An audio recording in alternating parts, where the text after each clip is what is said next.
Vous êtes créateur d'entreprise et comme tous les entrepreneurs, vous vous demandez sûrement « Aurais-je suffisamment de fonds pour financer mon projet ?» Il existe plusieurs solutions, nous allons en voir 5 aujourd'hui et vous verrez, la 4e va vous surprendre. La première façon de financer votre projet, elle est quasiment obligatoire, c'est l'apport en capital.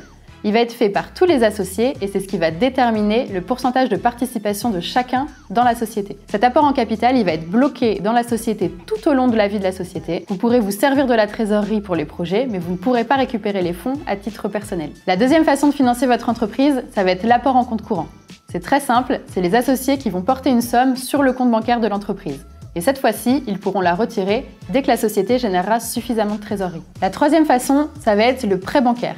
Classique, vous allez voir votre banquier et c'est lui qui va vous donner les fonds qui vont vous manquer. Et pour qu'il vous accorde votre prêt, il faudra avoir un bon prévisionnel.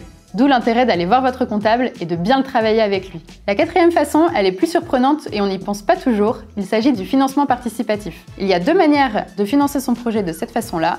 Soit vous faites entrer des nouveaux associés dans votre capital, ils vont apporter des fonds avec vous et en contrepartie recevoir les titres de votre société.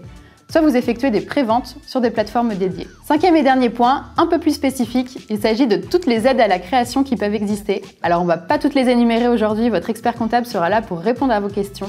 Mais il y en a 2 grands types. Il y a toutes les aides qui vont être accordées en fonction des régions. Alors ça peut être les prêts à taux zéro par exemple, ou il y a les aides URSSAF. Là ça va être les mêmes pour tout le monde au niveau national, les aides Pôle emploi, qui vont vous suppléer dans le paiement de vos cotisations sociales ou vous accorder une indemnité de gérance pour que vous puissiez ne pas prendre de rémunération sur les premières années de votre société. N'hésitez pas à demander à votre comptable, il y a sûrement une aide qui vous correspond. Ça serait dommage de passer à côté, c'est le cas de beaucoup de jeunes créateurs. Alors maintenant que vous avez votre financement, il n'y a plus qu'à vous lancer et pourquoi pas embaucher votre premier salarié. Yeah!